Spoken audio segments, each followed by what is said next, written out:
بسم اللہ الرحمن الرحیم۔ السلام علیکم۔ آج رمضان کے پہلے جمعے جو یہ صورت ایک بار پڑھے گا، آج رمضان کا پہلا جمعہ ہے۔ رمضان کا مہینہ بھی رحمتوں والا برکتوں والا ہے اور تمام مہینوں سے یہ افضل مہینہ ہے۔ اسی طرح جمعے کا دن بھی رحمتوں برکتوں والا دن ہے اور تمام دنوں کا سردار ہے۔ حضرت نبی اکرم صلی اللہ علیہ وآلہ وسلم نے جمعہ کے دن کی فضیلت کے بارے میں فرمایا، جمعہ کے دن فرشتوں کو مساجد کے دروازوں پر بھیج دیا جاتا ہے اور وہ لوگوں کی آمد لکھتے رہتے ہیں۔ جب امام آ جاتا ہے تو قلم روک لیے جاتے ہیں اور رجسٹر بند کر دیے جاتے ہیں۔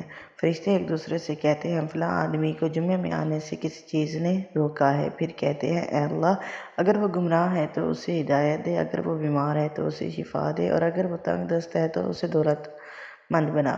رسول اللہ صلی اللہ علیہ وآلہ وسلم نے فرمایا، جمعہ کا دن تمام دنوں کا سردار ہے اور اللہ تعالیٰ کے ہاں سب دنوں سے زیادہ عظمت والا ہے۔ یہ اللہ تعالیٰ کے ہاں قربانی اور عید الفطر کے دن سے بھی عظیم ہے۔ اس کی 5 خوبیاں ہیں۔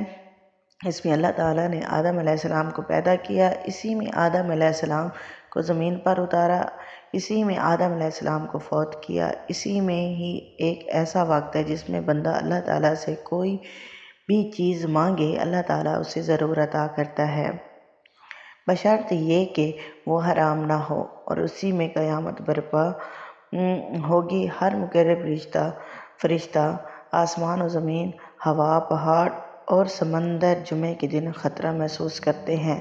تو آج رمضان کے پہلے جمعے جو قرآن کی یہ سورت پڑھے گا، اللہ اور فرشتے اس پر درود و سلام بھیجیں گے۔